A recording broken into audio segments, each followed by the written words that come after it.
اعوذ باللہ من الشیطان الرجیم بسم اللہ الرحمن الرحیم۔ میرے تمام سننے والے بزرگ، خواتین اور جوان، السلام علیکم۔ آج کا جو میرا دین اسلام کا مقدس موضوع ہے وہ دیہات میں نماز جمعہ کا کیا حکم ہے، اس سے متعلق ہے۔ تو جیسا کہ آپ جانتے ہیں، چھوٹے چھوٹے دیہات یا گاؤں میں مختلف جگہوں پر جمعہ کی نماز پڑھنا درست نہیں۔ مسلمانوں کو چاہیے کہ کسی بڑے دیہات یا گاؤں کو اپنا مرکزی مقام قرار دے کر نماز جمعہ ادا کریں۔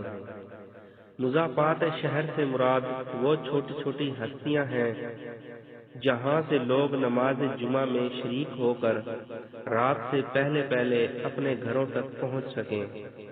اس بارے میں رسول اکرم صلی اللہ علیہ وآلہ وسلم کا ارشاد ہے، جمعہ اس پر فرض ہے جو رات تک اپنے بال بچوں تک پہنچ سکتا ہو۔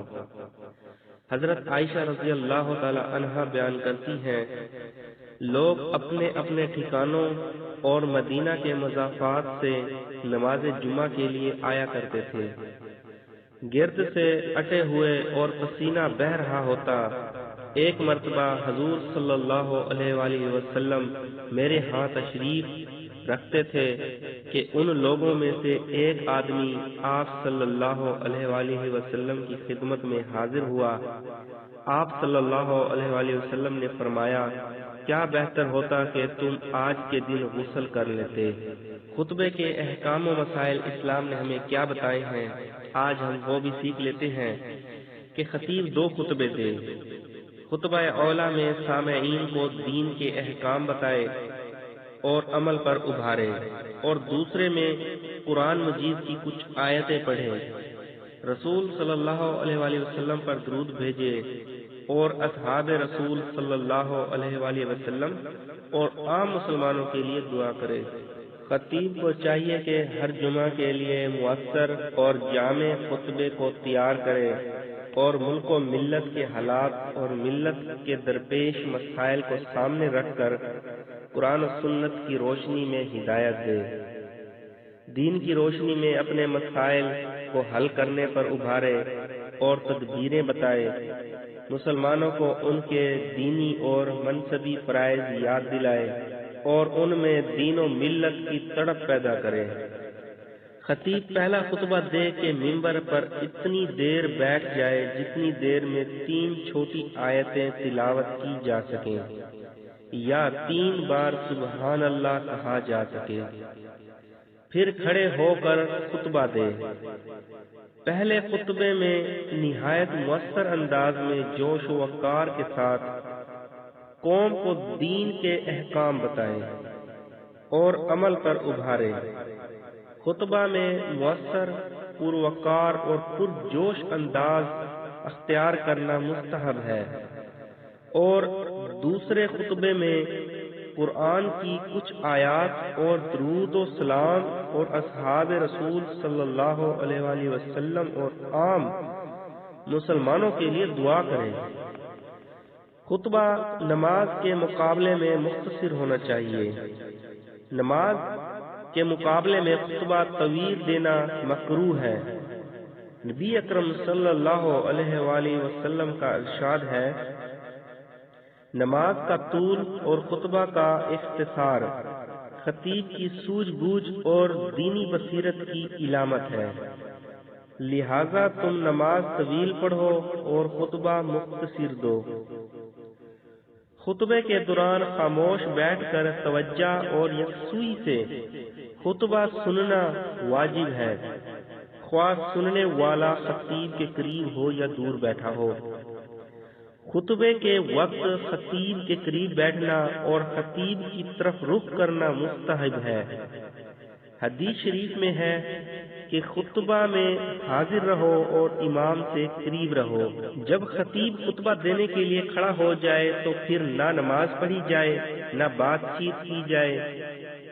دوران خطبہ نماز پڑھنا، گفتگو کرنا، ذکر و تسبیح میں مشغول ہونا، کھانا پینا، سلام کرنا، سلام کا جواب دینا اور کوئی بھی ایسا کام کرنا جس سے خطبے کی سماعت میں خلل پڑتا ہو مکروہ تحریمی ہے، اور دوران خطبہ کسی کو شرعی احکام بتانا اور نیکی کی تلقین کرنا بھی ممنوع ہے۔ نبی اکرم صلی اللہ علیہ وآلہ وسلم کا ارشاد ہے، جو شخص اس وقت گفتگو کرتا ہے جب خطیب خطبہ دے رہا ہو، اس کی مثال اس گدھے کی سی ہے جو کتابیں لادے ہوئے ہو، اور جو شخص دوران خطبہ دوسرے سے یہ کہے چپ رہو، اس کا جمعہ نہیں ہے۔ خطبے کے دوران میں جب نبی اکرم صلی اللہ علیہ وآلہ وسلم کا اسم گرامی آئے تو دل میں درود شریف پڑھنا جائز ہے۔ دوسرے خطبے میں نبی اکرم صلی اللہ علیہ وآلہ وسلم کے آل و اصحاب رضی اللہ تعالی عنہم، ازواج مطہرات بالخصوص خلفائے راشدین رضی اللہ تعالی عنہم، اور حضرت حمزہ رضی اللہ تعالی عنہ اور حضرت عباس رضی اللہ تعالی عنہ کے لیے دعا کرنا مستحب ہے۔ اسلامی حکومت کے سربراہ کے لیے دعا کرنا بھی جائز ہے، البتہ خلاف واقعہ اور مبالغہ آمیز تعریف و توصیف مکروہ تحریمی ہے۔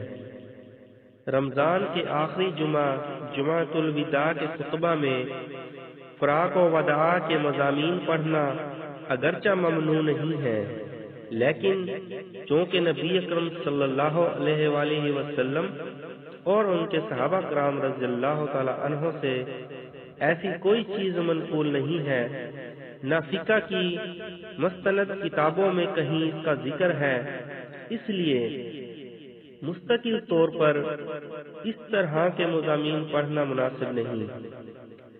اس طرح عوام ایک ایسی بات کو جو صرف مباح ہے سنت سمجھنے لگتے ہیں، جیسا کہ آج کل جمعۃ الوداع کے خطبے کا بڑا اہتمام کیا جاتا ہے، اور وداعی خطبہ نہ پڑھنے والے کو اچھا نہیں سمجھا جاتا، اور عام لوگ جمعۃ الوداع کی ایک مستقل شرعی حیثیت سمجھنے لگتے ہیں۔ اس لیے مناسب یہ ہے کہ اس اہتمام سے پرہیز کیا جائے۔ خطبہ ختم ہوتے ہی فوراً اقامت کہہ کر جماعت شروع کر دینا سنت ہے۔ خطبے اور نماز کے درمیان کسی دنیاوی کام میں لگنا مکروہ تحریمی ہے، اور اگر یہ وقفہ طویل ہو جائے، مثلا خطیب کھانا کھانے بیٹھ جائے یا کسی سے کاروباری معاملے طے کرنے لگے، تو خطبہ دوبارہ پڑھنا ضروری ہے۔ ہاں، اگر کوئی دینی ضرورت پیش آ جائے جس کا کرنا اسی وقت ناگزیر ہو، مثلا کسی کو شرعی حکم بتانا ہے یا وضو کی ضرورت ہے، یا خطبے کے بعد معلوم ہوا کہ غسل کی حاجت تھی، تو اس وقفے میں کوئی کراہت نہیں، اور نہ اس صورت میں خطبہ دوبارہ پڑھنے کی ضرورت ہے۔ اللہ کریم سے دعا ہے کہ اللہ کریم ہم سب مسلمانوں کو دین اسلام کے بتائے ہوئے اصولوں کے مطابق جمعہ نماز ادا کرنے کی توفیق نصیب فرمائے، اور جمعے کے احکامات کو سیکھنے اور سمجھنے کی توفیق نصیب فرمائے، اور ان پر عمل پیرا ہونے کی سعادت نصیب فرمائے۔ آمین۔ وما علینا الا البلاغ المبین۔ صدق اللہ۔